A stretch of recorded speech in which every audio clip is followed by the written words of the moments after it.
What if the greatest library in the history of the universe remained completely intact, yet absolutely no one on Earth could read a single page of it? What if humanity suddenly became functionally illiterate overnight? Not because our brains failed, but because our most vital organ was unplugged. The true reason this reality is so terrifying reveals a fatal flaw in the foundation of modern human civilization. Thick glass cables lie dead at the bottom of the freezing Atlantic Ocean. Rows of sleek black servers sit in total silence in the Nevada desert. Satellites drift aimlessly in the cold void, broadcasting desperate signals to a world that is no longer listening. Right now, you probably think of the internet as an invisible cloud of magic floating above your head. You use it to order iced coffee, swipe through endless vertical videos, pay your rent with a fingerprint, and navigate to a city across the country without ever memorizing a single street name. But the internet is not a magic cloud. It is a fragile, physical machine built of buried copper wire, delicate glass tubes, and massive concrete warehouses burning through oceans of electricity just to keep your digital life breathing. What if that machine simply stopped? Welcome to Timeline Divergence. I am your host, The Drifter. Let us initiate the simulation. The fracture point occurs on a quiet Tuesday morning in 2027. What if a massive, unprecedented, solar storm strikes the Earth at the exact moment a catastrophic software cascade failure overloads the global routing grid? In less than 48 hours, the physical backbone of the connected world is permanently, irreversibly fried. Humanity is violently thrust into a dark, quiet reality, an era we will call the analog exile. It begins not with explosions, but with profound annoyance. Imagine you are waking up in your apartment on day one of the fracture. You reach for your phone. The glass screen is completely blank, endlessly searching for a signal that will never come. You try to open your favorite social media app to check the news, but there is only a loading circle. You try to order breakfast delivery, but the application crashes. You step outside, expecting life to be normal, only to find your neighbors wandering the streets, holding up their useless glass rectangles like desperate antennas praying to a dead god. People assume it is just a local network outage. They restart their routers. They blame their service providers. But the invisible magic is never coming back. By the end of the first week, the illusion of a temporary glitch completely shatters. Humanity collectively realizes we have built a society entirely dependent on a digital nervous system, and that nervous system has just been violently severed. Let us look at your money. You walk to an automated teller machine to get physical cash to buy groceries. The screen is black. Your banking application is a dead icon. Over the last 2 decades, humanity digitized 90% of its wealth. Trillions of dollars, euros, and yen are not physical gold sitting in a heavy metal vault. They are just glowing numbers on a distant server. When those servers permanently die, the wealth does not just freeze in place. It ceases to exist. In a single instant, the richest tech billionaires on the planet become completely penniless. But the evaporation of digital wealth is just a minor paper cut compared to the real bleeding. The global supply chain is the circulatory system of the modern world. It is a highly optimized miracle, predicting exactly when a grocery store in London needs a shipment of fresh fruit from Mexico, down to the exact hour. It relies entirely on cloud computing, artificial intelligence routing, and real-time satellite tracking. When the network dies, the circulatory system stops pumping. Picture a logistics director sitting in a high-rise office overlooking the massive port of Los Angeles. Her curved monitors display nothing but gray static. Outside her window, thousands of giant steel shipping containers sit locked under the blistering sun.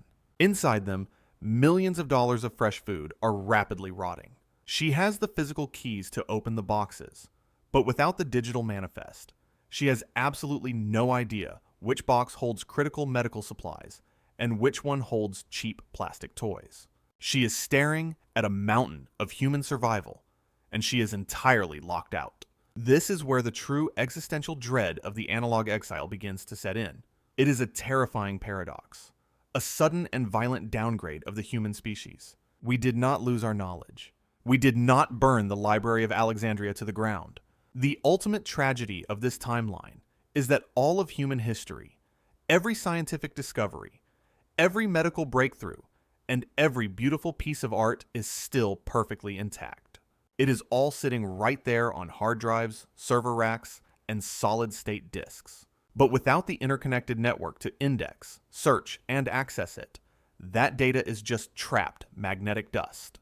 We have lost the keys to our own minds. The scariest part of losing the network is not the loss of funny videos. It is the realization that we outsourced our memory to a machine, and the machine just died. Governments inevitably panic.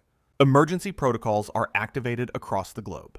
But how do you coordinate a national emergency response when you cannot send a single electronic message? When the geographic positioning system satellites become useless debris, commercial flights are grounded permanently. Giant passenger airplanes become incredibly expensive paperweights sitting on cracking concrete tarmacs. Without endless digital entertainment, without streaming services and infinite video feeds to pacify the masses, a strange and violent psychological withdrawal grips the human species. Millions of people who spent their entire lives building digital empires, farming virtual land, or editing viral videos suddenly find themselves entirely obsolete. A senior software engineer in Silicon Valley wakes up and realizes that his decade of coding experience is now exactly as useless as knowing how to saddle a dinosaur. But humanity is a stubborn creature. When the digital gods abandon us, we crawl desperately back to the physical world. By year 5 of the analog exile, the initial violent panic settles into a harsh, grinding reality. The era of instant gratification is dead and buried. We are forced to rebuild global trade using dead trees and ink. Armies of human clerks are hired just to write down inventory lists on massive paper ledgers. Old, forgotten typewriters are pulled out of dusty attics and suddenly become the most valuable pieces of technology in any corporate office. Scientific research, which used to rely on instantly sharing massive data sets across continents, slows to a grueling crawl. If a doctor in Paris discovers a new medical treatment, she cannot just publish it online for the world to see. She has to write it down, print it out, and put it on a physical ship that will take 3 long weeks to cross the ocean. We are alive, but we are moving through thick molasses. People once believed that destroying the screens would set humanity free. They thought a forced return to an analog life would bring us peace, that we would finally talk to our neighbors and plant beautiful community gardens. And for a short time, for the lucky ones, the silence is peaceful. But the collapse of the digital world was not the end of the nightmare. The true horror of the analog exile was quietly building in the shadows. Because while the masses were busy learning how to read paper maps and trade physical silver, the most powerful people on Earth were secretly building something else. Something much, much worse. 50 years have passed since the Great Silence fell over the planet. The world looks completely different now. People once believed that losing the network would mean the end of human happiness, a descent into total, unrecoverable madness. But humanity is an incredibly resilient, deeply stubborn species. By the year 2077, a strange and fragile peace has settled over the planet. The sky is finally clear of airplane contrails. The deafening, invisible hum of constant notifications and algorithmic outrage is gone, replaced by the sound of wind, analog machinery, and actual human conversation. Local communities have become the absolute center of human existence. You know your neighbors. You buy your bread from a physical baker down the street using heavy metal coins and crisp paper notes. The relentless, terrifying speed of modern life has been forcefully throttled down to a walking pace. It feels organic. It feels almost beautiful. But underneath this cozy analog aesthetic, the global economy is a brutal, grinding machine. The artificial intelligence that used to run the world is entirely dead. The massive, instantaneous spreadsheets that used to calculate global logistics in milliseconds are gone. In their place, we have resurrected the ultimate ancient technology: bureaucracy. Millions of young people whose grandparents dreamed of becoming digital influencers or software developers now spend their entire lives sitting in massive, dimly lit warehouses. They are human calculators. They sit at endless rows of wooden desks, manually adding columns of numbers in massive leather-bound ledgers to track the global supply of wheat, steel, and medicine. The speed of business is no longer dictated by fiber optic cables. It is dictated by the speed of a cargo ship and the physical stamina of a clerk holding a pen. Trade is no longer a frictionless digital glide. It is a slow, agonizing crawl through mountains of physical paperwork. Let us look closer at the factories. Imagine a sprawling textile mill in what used to be a high-tech automated zone in Germany. Without the predictive algorithms that once managed inventory, overproduction becomes a massive, crippling crisis.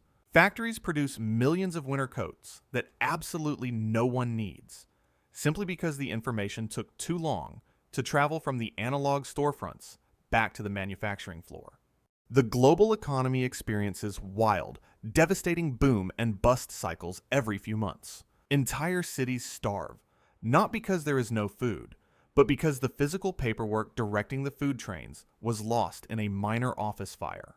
Information friction is the ultimate killer of economic stability. This is the reality of the analog exile. We traded the digital prison for a paperwork purgatory. You might assume this systemic collapse levels the playing field, making everyone equal in their slow, analog struggle. You might think the billionaires and the politicians are suffering right alongside the factory workers, all of them forced to read paper maps and wait weeks for a letter to arrive. But when the magic cloud evaporated, the true nightmare began. Because the internet did not actually die for everyone. Exactly in the middle of our 50-year timeline, a terrifying systemic shift occurs. While the masses were busy learning how to grow tomatoes and write letters by candlelight, the remnants of massive tech monopolies and superpower governments made a chilling decision. They realized they could not rebuild the global network. The deep ocean cables were too ruined, and the global power grid was too unstable, so they did not rebuild it for the world. They rebuilt it strictly for themselves. Deep underground, beneath heavily guarded military bases and private corporate fortresses, they salvaged the surviving servers. They hoarded the remaining fiber optic cables and connected their secure bunkers. They created closed-loop intranets, massive private networks powered by dedicated nuclear reactors, completely walled off from the rest of the starving analog planet. This is the escalation that changes absolutely everything. We thought the loss of the internet was a great equalizer. Instead, it became the ultimate tool of planetary segregation. For the first time in human history, the divide between the rich and the poor is no longer just about money or land. It is a biological divide in the fundamental speed of thought. The digital elite have instantaneous communication, localized artificial intelligence, and the entire surviving sum of human knowledge at their fingertips. The rest of humanity has paper. Imagine you are a father in a crowded, rain-soaked street in New Mumbai. It is 3 a.m. Your child is burning with a strange, undiagnosed fever. 50 years ago, you could have searched a medical database in 3 seconds and found the cure. Today, you are staring up at a massive concrete wall surrounding a corporate data fortress. Inside that glowing building, the cure is sitting on a pristine hard drive, accessible in milliseconds. But you are absolutely not allowed inside. You are an analog citizen. You must wait for the morning to visit a physical library and pray the correct medical encyclopedia has not been burned, stolen, or destroyed by mold. The scariest future of technology is not that it abandons us. It is that it exclusively serves a small group of gods while the rest of us are left in the dirt. This horrific division completely warps the trajectory of science and human culture. Information is no longer a human right. It is the most valuable and heavily guarded resource on the planet, far more precious than oil, gold, or clean water. Physical libraries are no longer quiet, peaceful places for public reading. They are heavily militarized zones. National archives are protected by armed guards, concrete barricades, and razor wire. The governments of the world realize that whoever controls the remaining physical copies of advanced engineering manuals and medical textbooks controls the future of the human race. But where there is extreme oppression, there is always a black market. A new bizarre criminal underworld emerges in the shadows of the analog exile. They do not smuggle weapons or narcotics, they smuggle data. Picture a damp, neon-lit alleyway in the ruins of old Seattle. A smuggler in a heavy trench coat stands nervously in the freezing rain. He is not handing over a briefcase full of illegal cash. He is carefully handing over a tiny, cracked, 1 terabyte solid-state drive. Inside that tiny piece of plastic is an illegally downloaded copy of an entire university physics curriculum and a corrupted version of an old digital encyclopedia. The buyer trades 3 entire months of food rations just to possess a tiny fragment of the lost digital world. Data runners become the most dangerous and highly targeted criminals on Earth. They memorize lines of code and physically carry flash drives across hostile borders, risking their lives just to transmit a single gigabyte of information between analog cities. The internet is no longer a vast, free ocean of information. It is a tiny puddle, heavily guarded and sold by the drop. As decades turn into a century, this systemic division profoundly alters human psychology. The attention span of the analog masses completely heals. People can read thick books again. They can sit in absolute silence for hours without twitching for a dopamine hit from a glowing screen. But this psychological healing comes at the cost of profound existential despair. The citizens of the analog world look up at the towering, glowing data fortresses of the elites and feel a crushing, inescapable sense of inferiority. They know they are living in the ruins of a much greater civilization. They are surrounded by the decaying husks of electric cars they can never charge, and smartphones that are nothing more than shiny black mirrors reflecting their own technological stagnation. Over time, a bizarre new religion begins to take shape among the most desperate analog masses. Cults emerge that worship the dead server farms. They treat the silent, dusty glass screens of ancient devices as holy relics. They tell their children mythical bedtime stories about a magical time when humanity could speak to anyone across the ocean instantly, and when all the knowledge of the universe floated invisibly in the air. The internet transitions from a mundane technological tool into a literal theological myth. The elites, however, evolve in a completely different, equally terrifying direction. Locked inside their digital sanctuaries, they become entirely detached from the physical reality of the planet. They spend their days in virtual reality simulations, managing the analog workers outside through automated, heavily armed drone networks. They forget what real dirt feels like. They forget the smell of real rain. They become a separate species entirely, living purely in the realm of data, algorithms, and artificial perfection. Because of this, the geopolitical map of the world is completely redrawn. Nations no longer define their borders by mountains, rivers, or oceans. They define their borders by network coverage. A country is only as powerful as the physical size and security of its private intranet. The new global superpowers are not those with the most citizens or the most physical land, but those with the most surviving server farms and the most stable nuclear reactors to power them. The nature of espionage and warfare takes a massive, violent step backwards. Spies can no longer hack a government database from a comfortable chair thousands of miles away. If an elite corporate empire wants to steal the agricultural data of a rival faction, they must send a physical human being to infiltrate the data fortress, locate the exact physical hard drive, and violently run away with it. Human life becomes significantly cheaper than digital data. Assassinations, brute force sieges, and brutal hand-to-hand combat return to the absolute forefront of global intelligence operations. When two digital empires clash, they do not just send soldiers. They send elite strike teams to physically dig up and sever the underground fiber optic cables of their enemies. A single, well-placed explosive on a major data conduit can instantly cripple an entire rival nation, plunging their digital elites back into the analog nightmare with the rest of the peasants. We built a society that worshipped hyperconnection, and when that connection broke, we weaponized the isolation. This is the terrifying deep logic of our simulation. The loss of the internet did not reset us to a peaceful, utopian agricultural past. It forcefully split human evolution right down the middle. You are either a digital god or an analog slave. There is absolutely no middle ground. The system is perfectly, ruthlessly rigged. The elites use their massive computational power to optimize agriculture and resource extraction, keeping the analog masses just fed enough to prevent a global revolution. In return, the analog workers provide the grueling physical labor required to keep the elite nuclear reactors running and the server farms cool. It is a perfectly balanced, utterly terrifying, symbiotic nightmare. But absolutely no system lasts forever. The tension between the pristine walled gardens of the digital gods and the sprawling, desperate analog cities outside is reaching a violent boiling point.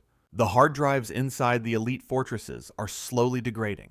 Physical hardware cannot last for centuries without a massive global supply chain to manufacture replacement parts. The digital elites are slowly running out of time.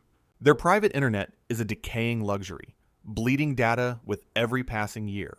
And out in the rain-soaked streets, looking up at the fading lights of the data fortresses, the analog masses are starting to realize that the gods are mortal. The foundation of this divided world is about to violently crack open, leading us to a final, inescapable revelation about our own fragile reality. Let us initiate the final phase of the simulation. The final servers inevitably burn out. The digital gods finally run out of physical replacement parts. Their private, heavily guarded networks go completely dark. The concrete walls of the data fortresses fall, and the elites are thrown out into the cold rain with the rest of us. We return to the ultimate, terrifying paradox that started our journey. The greatest library in the history of the universe is still completely intact, trapped on billions of decaying hard drives, yet absolutely no one on Earth can read a single page of it. This is the true, final meaning of the analog exile. It is not just the temporary loss of convenience. It is the permanent locking of human potential inside a physical machine we forgot how to build. Look at the glowing device in your hand right now. We treat the global network like a simple, harmless tool. We think of it as a fun application for entertainment and endless distraction.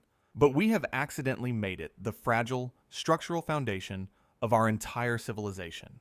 We are a species that willingly outsourced our memory, our global logistics, and our very survival to thin glass cables sitting at the bottom of the freezing ocean. If you pull that single, invisible brick out of the wall, the entire human era collapses into absolute silence. We are exactly one unpredictable solar flare away from becoming ignorant strangers in our own world. How long do you think you would survive the first days of the analog exile? Let me know down in the comments. If you enjoyed this mind-bending thought experiment, please hit the like button and subscribe to Timeline Divergence. Until next time, stay curious and keep watching the timelines.